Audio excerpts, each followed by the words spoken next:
Ilang kaso ng pagpatay ng mga kaanak ang naganap sa mga probinsya. Sa Ilocos Norte, nabaril ang anak na umawat sa away ng ama't ina. Habang sa Davao City, nanaga ang anak na pinapahanap daw ng trabaho ng mga magulang. Yan ang report ni Argel Relator ng GMA Regional TV.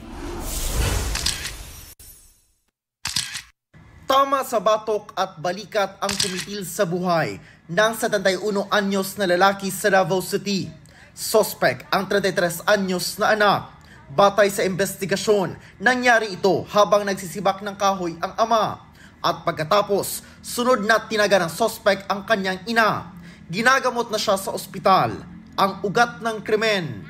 Ang kaning anak, ma'am, gina-advisean sa ginikanan nga mangita og trabaho nga mo'y gikasako sa maong anak, ma'am.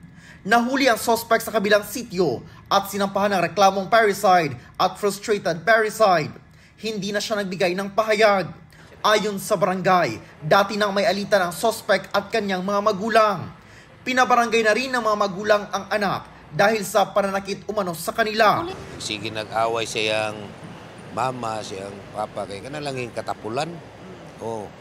Magsige laglaag, mangitag, inom sa barkada, pag uli, mukaon, natuman, nasukan sa ginikanan, kaya lang muli lang mukaon lagi. Nagdesisyon din ang barangay na ipasuri sa Institute of Psychiatry and Behavioral Medicine ang suspect.